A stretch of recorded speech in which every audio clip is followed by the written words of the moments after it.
방구석 IB 영어 채널 시청자분들 안녕하세요.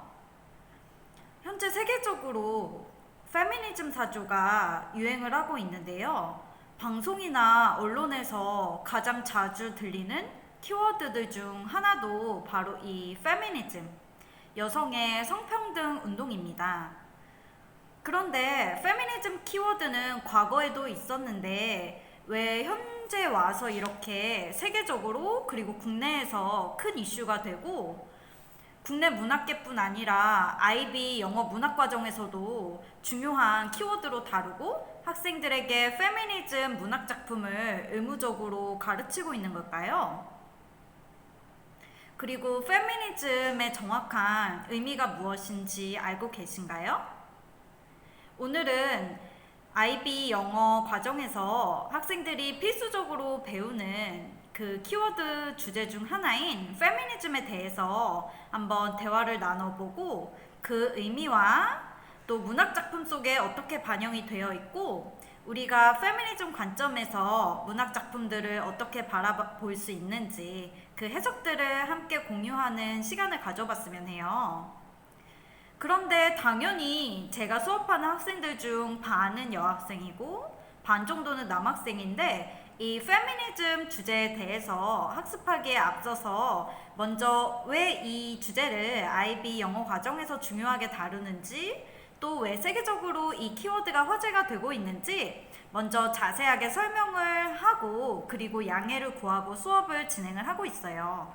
왜냐하면 제가 아무리 강사라고 해도 저는 여자이기 때문에 그 여성의 입장을 대변하는 쪽이 더 공감이 될 수가 있고 아무리 중립적으로 수업을 진행한다고 해도 또 저도 성별이 있고 또 여학생이든 남학생이든 이렇게 성에 관련된 부분에 대해서 토론하고 수업을 할 때 학생들이 불편함을 느낄 수도 있기 때문에 오해 사는 부분이 없도록 그 수업의 범위에서 또한 문학의 범위에서 이 키워드에 대해서 자연스럽게 토론할 수 있게 먼저 수업의 목적과 그 키워드에 대해서 양해를 구하고 설명을 한 뒤에 페미니즘 작품에 대한 수업을 진행을 하고 있습니다.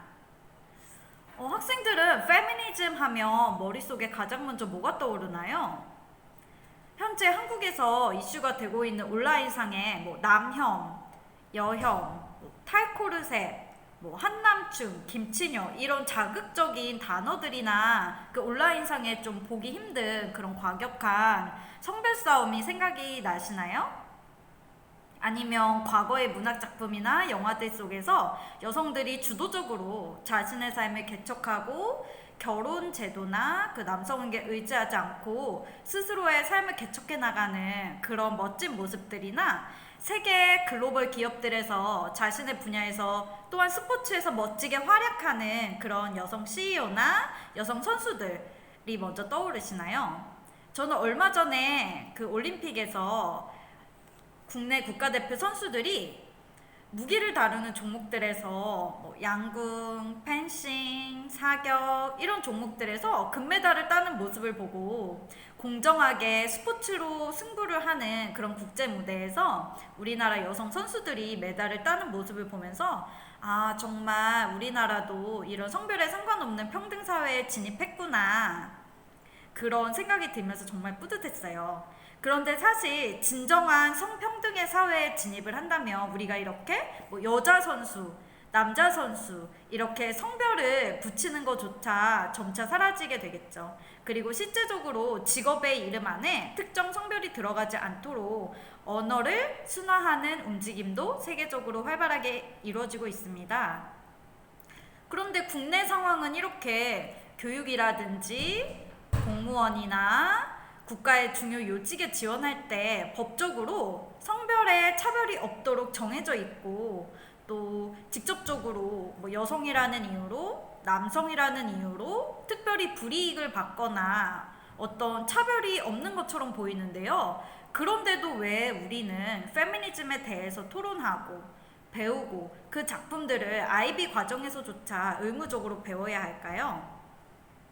그것은 바로 우리가 속해 있는 사회가 아닌 다른 사회들에서는 여전히 여성이라는 이유로 또한 특별한 신분이라든지 어떤 조건, 종교적인 이유로 아직도 착취당하고 학대받는 그런 사람들이 있기 때문에 우리가 그것에 대해서 의식을 가지고 페미니즘 키워드를 통해서 단순히 남자, 여자, 성별의 평등뿐 아니라 전 세계적으로 우리가 평등 사회로 가야 하기 때문에 이렇게 페미니즘이라는 대표적인 키워드를 통해서 차별과 평등에 대해서 생각해 볼 수 있는 기회를 갖도록 하는 것입니다.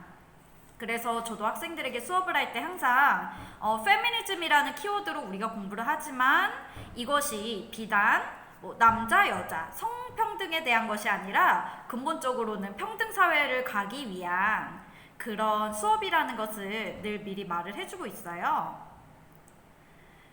그리고 실제적으로 1990년대, 2000년대 초반까지만 하더라도 여성들이 이렇게 활발하게 경제활동을 하는데 제약이 있었고 과거에는 더욱더 온라인이라든지 기계나 이런 것들이 발달하고 직업이 다양해지기 전까지는 경제력의 대부분 그리고 직업사회의 대부분을 남성들이 차지하고 있었기 때문에 경제력이 없는 여성은 가정폭력이나 어떤 정신적인 언어적인 학대를 당하더라도 가정에 속해서 남편한테 의지해서 이렇게 살아갈 수밖에 없는 것이 현실이었죠. 하지만 점차 사회가 발달하면서 남녀의 교육 기회가 평등해지고 투표권이 생기고 경제적인 능력이 생기면서 직업도 단순히 육체적인 힘이나 오랫동안 고강도 육체 노동을 견뎌야 한다든지 특별한 체력이나 성별이 요구되는 직업이 아닌 다양한 직업군이 확대되고 온라인으로 수익을 창출하는 방법이 늘어나면서 점차 직업적, 경제적으로도 성평등 시대에 진입을 하고 있습니다.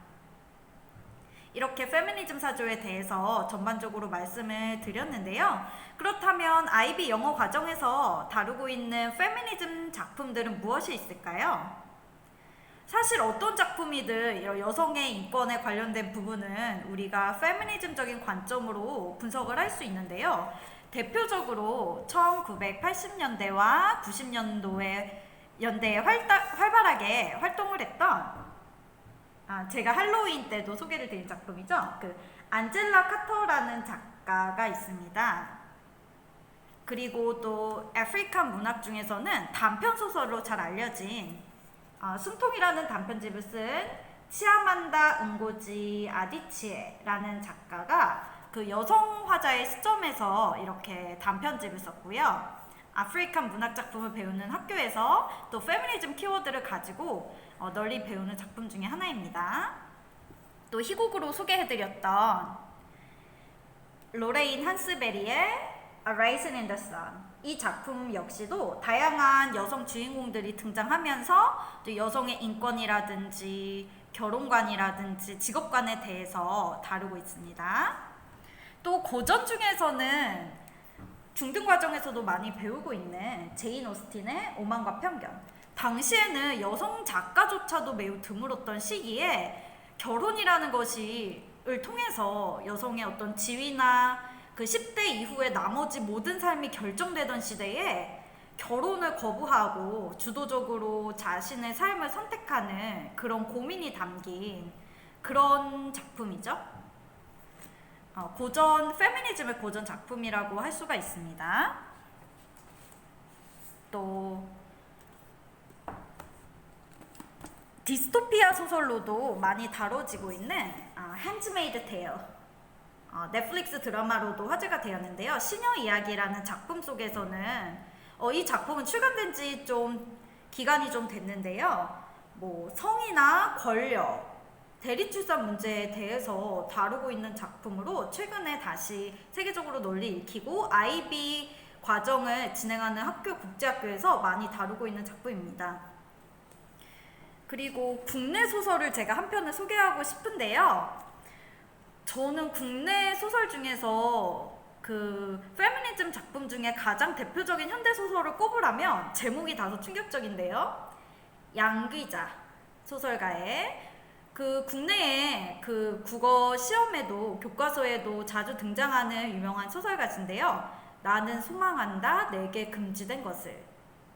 교과서에는 실리지 않지만 이 작품 역시 대표적인 페미니즘 작품이라고 할 수 있는데요. 내용이 당시에는 다소 파격적이었는데 한 여성이 자신이 좋아하는 남자 배우를 납치해서 감금하는, 그러면서 남성과 여성의 그 권력을 뒤집는 그런 작품입니다. 한번 시간이 될 때 이 IB 영어 과정에서 다루는 페미니즘 작품들과 함께 읽어보고 비교해보세요.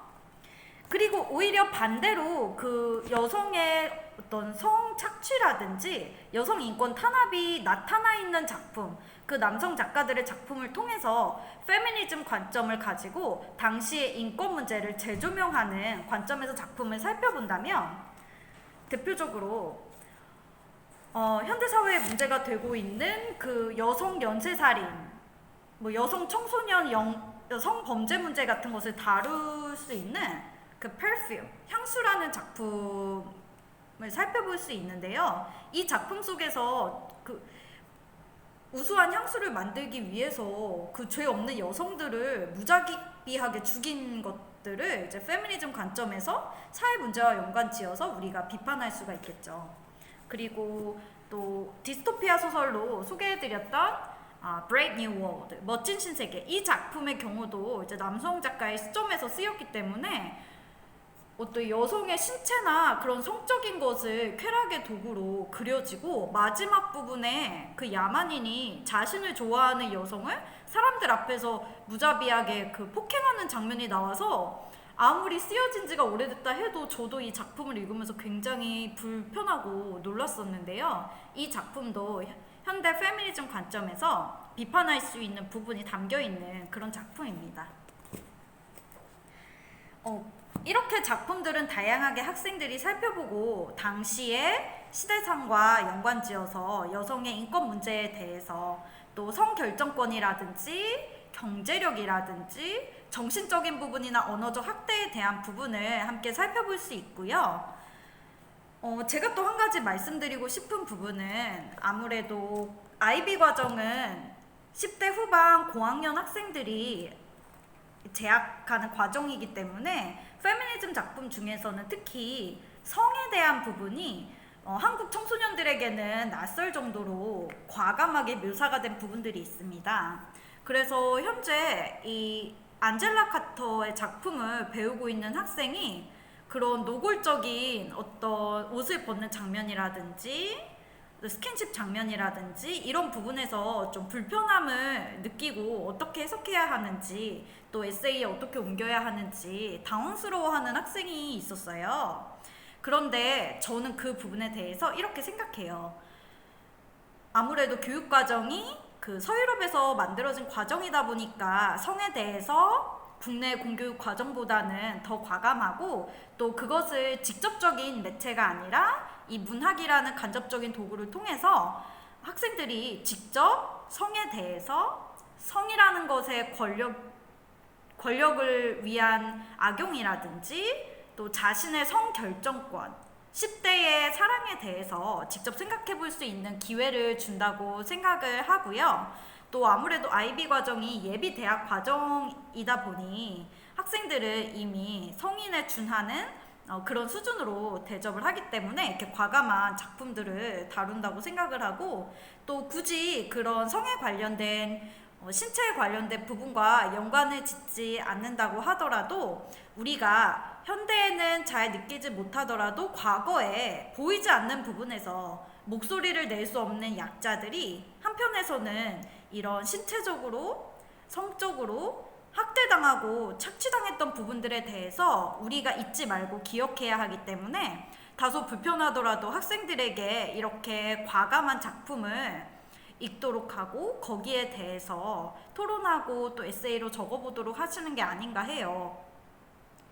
IB 영어 과정은 이렇게 꼭 뭐 교훈적인 내용, 예쁘고 좋은 내용, 착하고 훈훈한 내용만 다루지 않고 우리가 좀 읽으면서 뭐 불쾌감을 느낄 수 있고 좀 다루고 싶지 않고 피하고 싶은 주제들에 대해서도 과감하게 다루는 그런 작품들을 선정하기도 해서 학생들이 인권이라든지 어떤 신분이나 종교의 탄압이라든지 페미니즘을 통한 어떤 성착취라든지 데이트 폭력, 가정 폭력, 그리고 여러 가지 차별과 편견에 대해서 이렇게 과감하게 다루고 있습니다.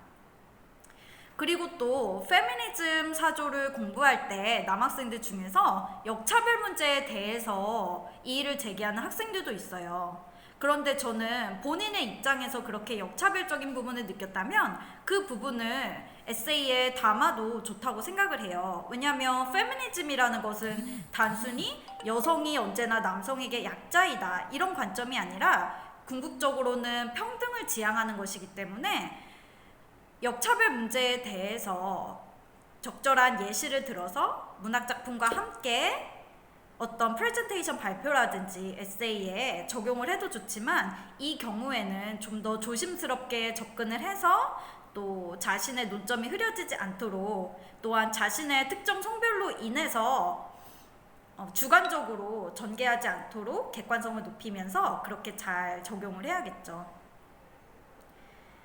학생들은 혹시 세계 최초로 여성의 참정권, 투표권이 생긴 연도가 언제쯤인지 알고 계신가요? 아마 다들 놀라실 텐데요. 1900년도 후반, 거의 1900년이 돼서야 뉴질랜드에서 처음으로 여성 참정권이 인정이 되었고 그 이후에 캐나다나 서유럽 지역에서 점점 여성의 참정권이 확대되었습니다. 120년 정도밖에 되지 않았죠. 세상에 반은 남자고 반은 여잔데 말이죠.